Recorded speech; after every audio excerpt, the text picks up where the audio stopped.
کیا خیال ہے؟ تو اللہ نے مسلمان کو گوشت کیوں کھلایا کہ بھی شادی ہو رہی ہے تو بھی گوشت, عقیقہ ہو رہا ہے تو بھی گوشت, اور قربانی ہے تو بھی گوشت, جب حج تمتع اور قران کیا تو بھی خوشی میں کیا کھاؤ گے؟ گوشت.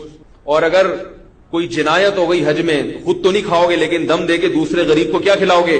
گوشت. تمہارے بہانے وہ تو بنے نا, ذرا وہ بھی تو مسلمان ہے نا. تو بھائی یہ اتنا گوشت کھلانے کا مقصد کیا ہے کہ تمہیں اپنے ملکوں کے دفاع کے لیے جسمانی طاقت کی جتنی ضرورت ہے اتنی ضرورت دوسروں کو نہیں ہے, ورنہ دوسرے تمہیں کچا کھا جائیں گے. وہ گوشت تو نہیں کھاتے لیکن انسانوں کو کھانے کی کوشش کرتے ہیں. تو اللہ چاہتے ہیں ہماری چال بھی شیروں والی بنے اور ہماری دھاڑ بھی شیروں والی بنے. وہ ایک فاسٹ بالر تھا شعیب اختر, میں کرکٹ نہیں دیکھتا الحمدللہ, لوگوں سے پتا چل جاتا ہے.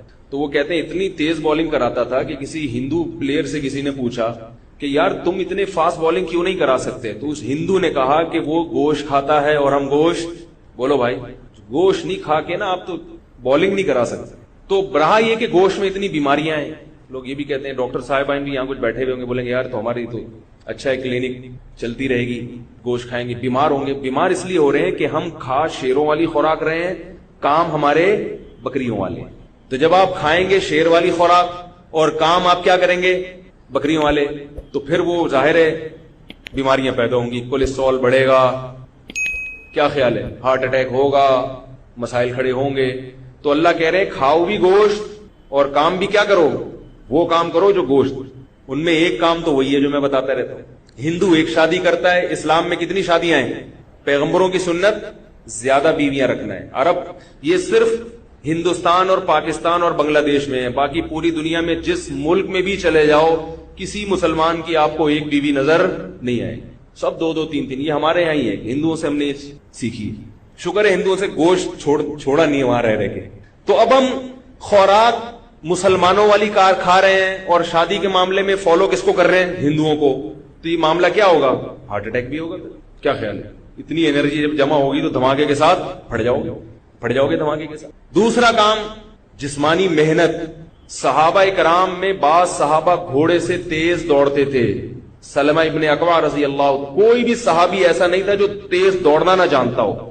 گھوڑوں کی پشت پہ سوار ہونا, دوڑنا, رات کو جلدی سونا, صبح جلدی اٹھنا, یہ سارے کام کس کے تھے؟ ہمارے نبی اور صحابہ. بہت کم سوتے تھے, بہت زیادہ جاگتے تھے.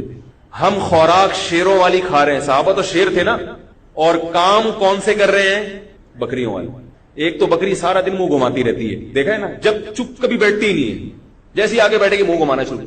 آج بھی آپ دیکھ لو کسی نوجوان کا منہ آپ کو کبھی خالی نظر نہیں آئے گا, یا تو چنگم ہوگی یا گٹکا ہوگا یا نسوار ہوگی یا سگریٹ ہوگا, خالی منہ نظر نہیں آئے گا اس کا آپ کو کبھی. ایک دن میں نے دیکھا ایک آدمی ایسے منہ گھما رہا ہے, میں نے کہا یار انسانوں کا تو نہیں سنا تھا, یہ بھی جگالی کرتے ہیں. گائے بکریاں آتی ہیں نا منہ گھما رہی ہوتی ہیں, جگالی. پتا چلا چنگم کھا رہا ہے. جب آپ چنگم کھاؤ گے, منہ گھماؤ گے, تو کام یہ شیر والا ہے یا بکری والا؟ شیر بہت تھوڑا کھاتا ہے لیکن اتنا کھائے گا کہ وہ ایک ہفتہ چل جائے گا. بکری سارا دن کھاتی ہے مگر دہشت پھر بھی پیدا. تو شریعت نے کیا کہا؟ تھوڑا کھاؤ مگر اچھا. ایسا نہیں بکری کی طرح سارا دن. کیسے کھاتے ہیں؟ صبح اٹھ کے ناشتہ کیا, بلکہ ناشتے سے پہلے نہار منہ, کوئی حکیم صاحب نے کچھ کہا ہوا ہوتا ہے کھانے کا, وہ نہار منہ کھایا, اس کے بعد پھر ناشتہ کیا, ناشتے کے بعد ڈاکٹر صاحب نے کوئی دوا دی ہوئی ہے وہ کھائی, پھر اس کے بعد آفس گئے تو وہاں چائے پی, جاتے ہی چائے پی تاکہ کام صحیح طرح سے ہو سکے. چائے پینے کے بعد پھر 10:30 11 بجے تو چائے کا ٹائم ویسا ہی ہوتا ہے, یعنی وہ تو باقاعدہ چائے کے لیے ٹائم دیا گیا ہے, اس میں چائے کے ساتھ بسکٹ وغیرہ کچھ لے لیے. پھر لنچ ہے, لنچ کے بعد پھر بھی کچھ کھا لیتے ہیں. دوپہر کو بھی حکیم صاحب نے کہا ہوا تھا یہ دوپہر کو کھانے کے بعد کھانا ہے. پھر اس کے بعد جب شام کو گھر آئے تو پھر چائے کا ٹائم ہے, پھر اس کے ساتھ سموسے رول بھی چل رہے ہیں. تو بکری بھی اتنا نہیں کھاتی بھائی, ہم نے تو بکریاں پالی ہیں. پھر اس کے بعد رات کو پھر کچھ کھا رہے ہیں. پھر سونے سے پہلے دودھ پی کے ڈاکٹر نے کہا ہے. ڈاکٹر کو اگر پتا چلے نا کہ یہ سارا دن یہ, پھر ڈاکٹر خدا کی قسم نہیں کہتا کہ آپ رات کو سونے سے پہلے, وہ سمجھ رہے سارا دن کچھ نہیں کھا رہے تو چلو رات کو دودھ پی کے سو جاؤ, پھر رات کو دودھ پی کے سو رہے ہیں. تو یہ خوراک بکریوں کی ہے, شیروں کی نہیں ہے. تو شیر والی خوراک بھی کھائیں, ہمیں شریعت کھلا رہی ہے, اور کام بھی کون سے کریں؟ شیر والے. اپنے ملک اور مذہب کے دفاع میں شیر بننے کی کوشش کریں, آواز میں گرج پیدا کریں, جسمانی ورزش کریں, ایکسرسائز کریں, تیز چلنا سیکھیں, دوڑنا سیکھیں. ایک آرمی کے آفیسر سے میں کچھ دن پہلے مل کر آیا, بڑے ہینڈسم, اتنے ہینڈسم تھے کہ میں کھڑا ہوا تھا, ایک لڑکی آئی سیلفی بنا کے چلی گئی. یعنی وہ کھڑے میں میرے ساتھ, ایک لڑکی دوڑتی اور جلدی سے ان کے میرے ساتھ نہیں, ان آفیسر کے ساتھ. تو وہ آفیسر مجھے کہہ رہے ہیں یار یہ بڑے مسائل ہیں ہم لوگ کے ساتھ, میں کھڑا ہوا ہوں اور یہ لڑکی سیلفی بنا کے چلی گئی. ایسی عجیب سی پرابلمس ہیں.